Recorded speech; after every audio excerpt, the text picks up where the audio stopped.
This is the IELTS listening test. You will hear a number of different recordings, and you will have to answer questions on what you hear.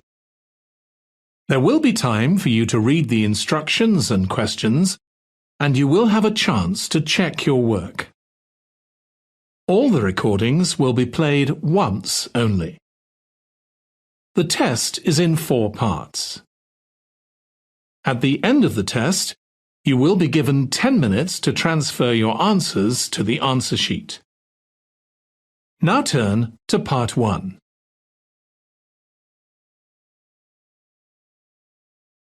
Part 1. You will hear Bud and Annie talking about their families. Look at questions 1 to 5 on the form now.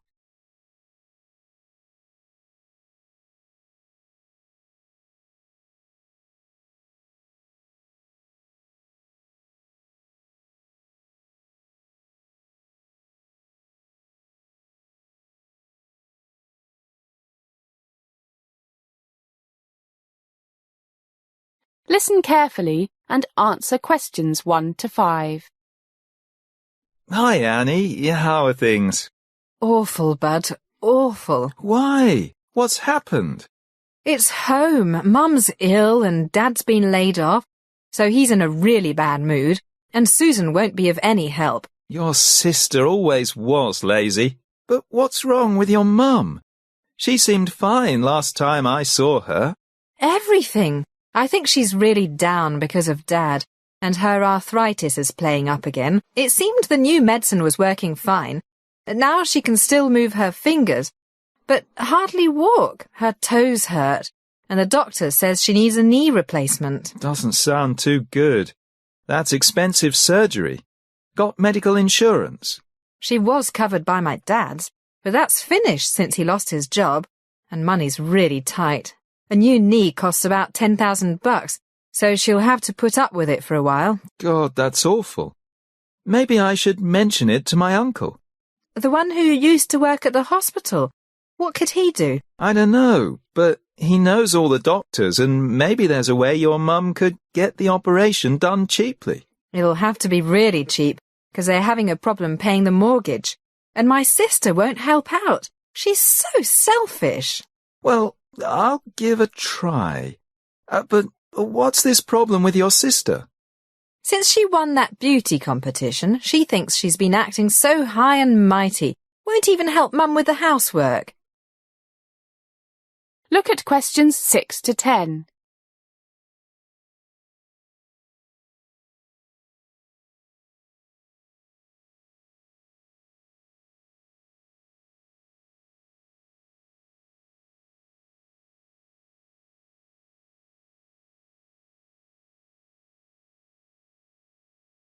Now listen to more of the conversation between Bud and Annie and answer questions 6 to 10.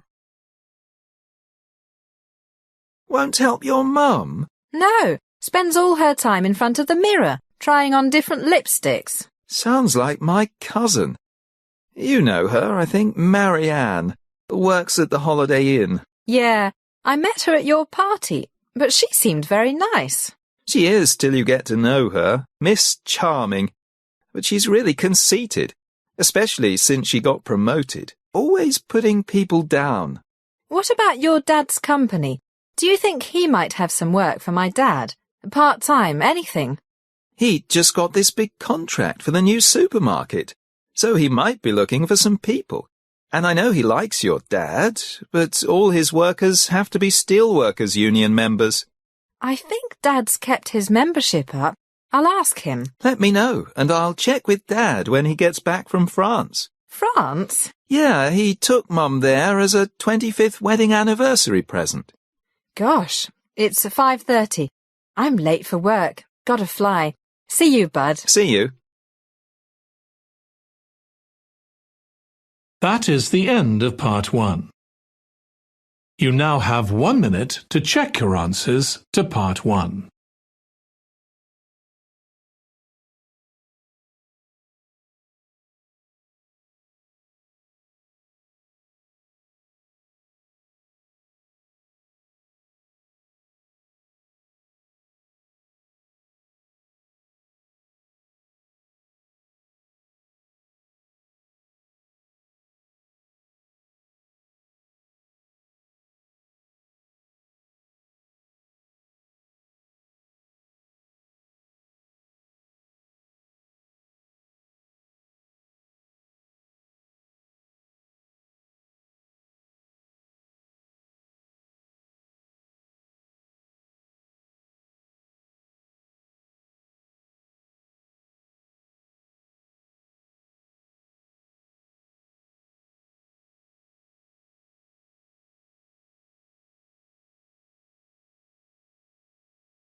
Part 2.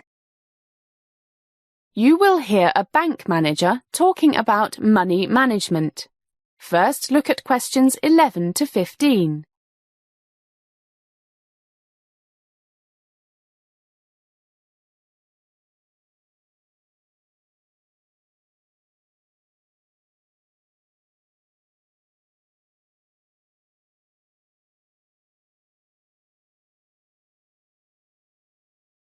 As you listen to the first part of the talk, answer questions 11 to 15. Good morning, everybody, and welcome to one of the Hong Kong's bank's lectures on money management. I'm John Rogers, and I'm the manager here. Money, they say, makes the world go round. Well, it is true that your world can come to a grinding halt if you have no money. I know you all agree, because that is why you have come here today. Okay, money. What do we want to do with it? Most people want to enjoy the money they earn today, but also put some aside for a rainy day, the kids' education, that big house in the country you've always dreamed of, and, of course, retirement. In other words, they want to invest it. So let's talk for a little while on spending money wisely today, and then I'll talk about the various types of investment you can make. The first question is, how much of your income should you enjoy spending today, and how much should you save for the future? And the answer is different for different people. It depends on things like age, your health, how many children you have, etc. Well, my initial answer is, write out a budget for the necessities: food, rent, mortgage, and loan payments, clothing, health insurance, things like that. When most people do this, they say to themselves, "My goodness, I really only need to spend £1,500 a month. So how come I always spend nearly £2,500? My mother used to tell me, look after the pennies and the pounds will look after themselves." What to do? Discipline. I suggest you take out the cash you need every week from the bank and keep a record of what you buy with your credit card. And you must strictly limit what you spend every month to, for example, your budget for essentials, plus an amount, say 10%, for a bit of entertainment if you want, and the unexpected, like house repairs, that birthday present you forgot about, things like that. If after 3 weeks you find that you have nearly spent your budget for the month, then stay at home for a week.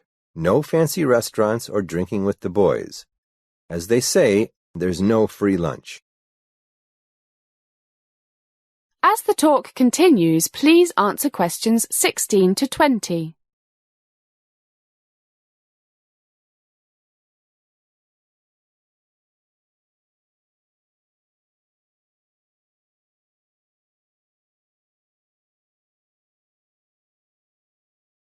Okay, so what do you do with the money you don't spend? Oh, one thing I forgot to mention. It's a good idea to always have some money in a current deposit at the bank in case of big surprises. Say 1,000 or so. Don't be tempted to use your credit card unless you absolutely have to. And get that safety cushion back in the bank as soon as you can. Right. So, what should you invest in? The list is endless. Real estate, stocks and shares, equity funds. Did I hear someone say gambling? Well, if you have a crystal ball, maybe. The government lottery? Someone once described it as a voluntary tax on fools. But I must admit I spend £1 or £2 on it every week, but no more. It brings a little bit of excitement into my life, even though I know I have a better chance of being struck by lightning than winning. Okay, let's start off with a basic principle. In general, the higher the potential for making a fortune by buying shares of a particular company, the one you have been told will be the next IBM in 3 weeks, the higher the risk. We've all heard about the dot-com bubble of several years ago. Some people made a fortune, but they got out before the market crashed. The majority of investors lost their shirts. Another basic principle, the balanced portfolio. A balanced portfolio means you have investments in a variety of things, from low-risk but low-return things to things like blue-chip stocks that are somewhat less predictable, but which will probably provide steady, if not spectacular, returns for years, to the riskiest of all, venture capital, where success could increase the value of your investment 100-fold, or failure could wipe it out. Well, why don't we break for a coffee now? Then I will talk about the most common form of share ownership, common stock, which makes you become a part owner of the company itself, with voting rights and entitlement to dividend distribution if there is one. That is the end of Part 2. You now have 30 seconds to check your answers to Part 2.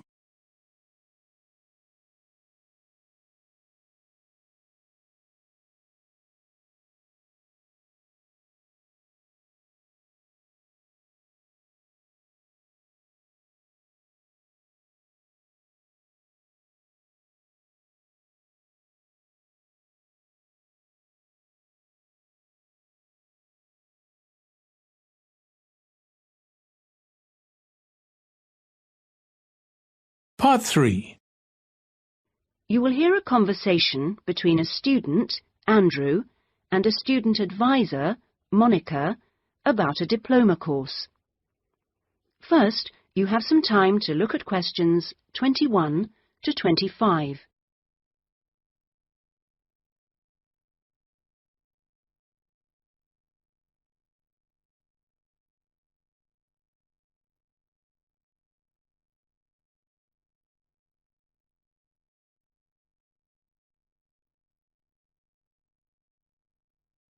Now listen carefully and answer questions 21 to 25.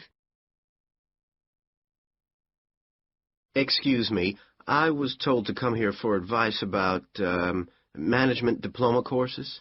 You've certainly come to the right place. Hi, my name is Monica. Nice to meet you. My name is Andrew Harris. So, Andrew, have you seen our diploma course prospectus yet? Yes, I've already looked at it. In fact, I thought the information on course content was really useful.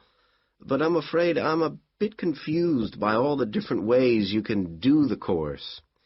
Full-time intensive, part-time, and so on. Mm-hmm. Well, let's see if I can help. I think each course type has its advantages and disadvantages, so it really depends on you, your own study habits, and your financial circumstances, of course. Are you working at the moment? Yes, I've been working in the administration section of the local hospital for the last 3 years. Mm-hmm. And before that, I worked in the office of a computer engineering company for 2 years. So I've got about 5 years of relevant work experience. Mm-hmm. And what I'm hoping to focus on is personnel management. I see. And are you planning to leave your current job to study, or are you thinking about just taking a year off? I want to know what my options are, really. I don't want to quit my job or anything, and my employers are keen for me to get some more qualifications, but obviously it would be better if I could do a course without taking too much time away from work. Right. So you don't really want to do the full-time course, then? No, not really. It's also a question of finances. You see, my office have agreed to pay the cost of the course itself, but I would have to take unpaid leave if I want to study full-time, and, well, I don't think I could afford to support myself with no salary for a whole year. Okay. Well, you have two other possibilities. You could either do the part-time course, that would be over 2 years, and you wouldn't have to take any time off work, or you could do what we call a modular course. You could do that in 18 months if you wanted, or longer. It's quite flexible, and it would be up to you. So what does the part-time course involve? For that, you would join an evening class and have a lecture twice a week. Then you'd have to attend a seminar or discussion workshop one weekend a month. What kind of coursework would I have to do? Well, it's a mixture. You'd be expected to write an essay each month, which counts towards your final assessment. You have a case study to do by the end of the course, which might involve doing a survey or something like that. And also you need to hand in a short report every 4 weeks. So that's quite a lot of work then, on top of working every day. It sounds like a lot of studying, and really tiring. Yeah, you certainly wouldn't have much free time. Before you hear the rest of the conversation, you have some time to look at questions 26 to 30.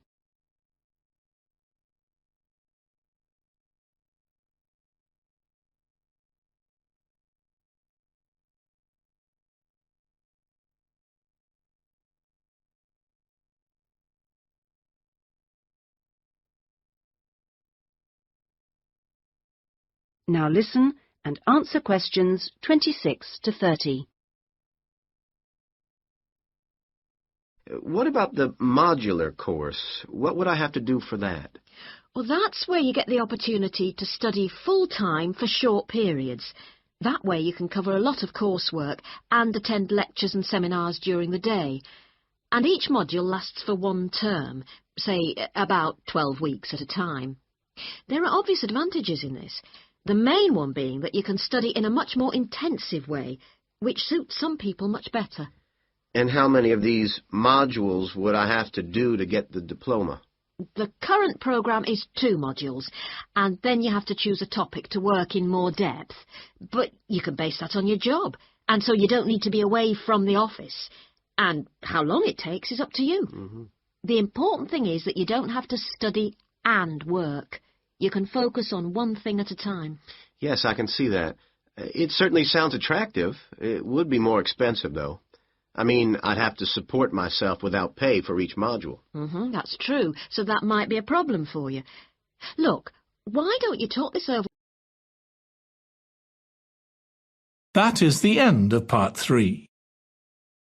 You now have 30 seconds to check your answers to part 3.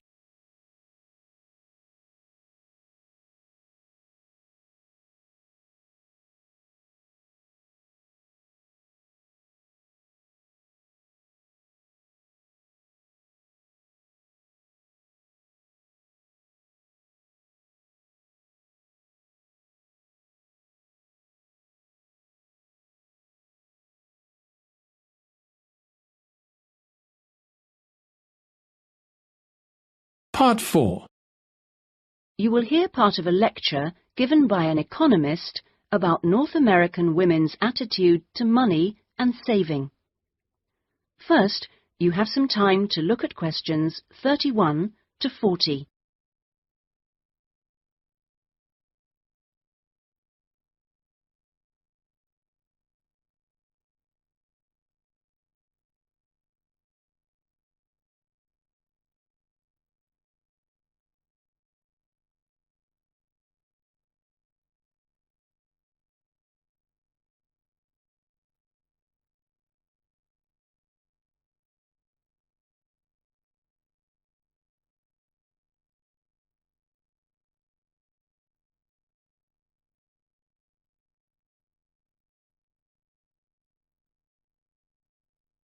Now listen carefully and answer questions 31 to 40.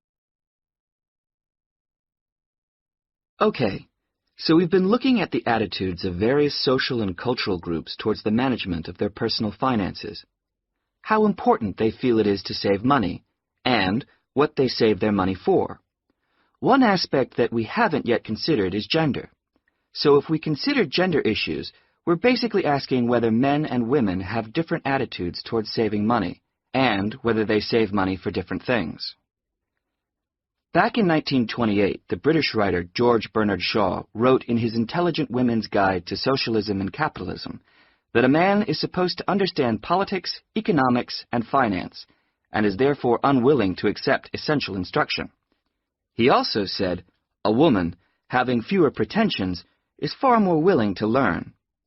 Now, though these days people might question a lot of the assumptions contained in those statements, recent research does suggest that there are some quite fundamental differences between men and women in their attitudes to economic matters. Let's look at what men and women actually save for. Research studies of women in North America have found that women are far more likely to save for their children's education, and they are also more likely to save up in order to buy a house one day. The same studies have found that men, on the other hand, tend to save for a car, which, by the way, takes a surprisingly large amount of the household budget in North America.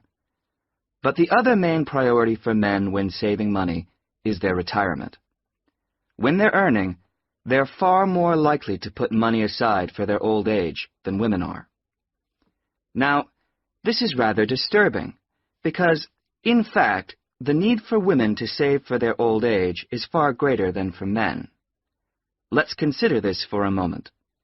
To start with, it is a fact that throughout the world, women are likely to live many years longer than men, so they need money to support them during this time. Since women are likely to be the ones left without a partner in old age, they may therefore have to pay for nursing care, because they don't have a spouse to look after them.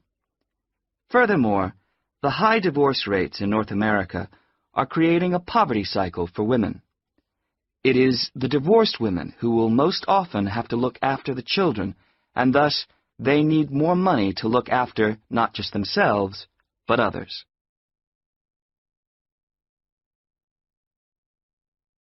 So what can be done about this situation? The population in North America is likely to contain an increasing number of elderly women. The research indicates that at present, for women, it takes a crisis to make them think about their future financial situation.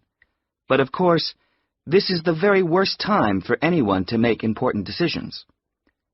Women today need to look ahead, think ahead, not wait until they're under pressure. Even women in their early 20s need to think about pensions, for example, and with increasing numbers of women in professional positions, there are signs that this is beginning to happen. Then research also suggests that women avoid dealing effectively with their economic situation because of a lack of confidence. The best way for them to overcome this is by getting themselves properly informed so they are less dependent on other people's advice. A number of initiatives have been set up to help them do this.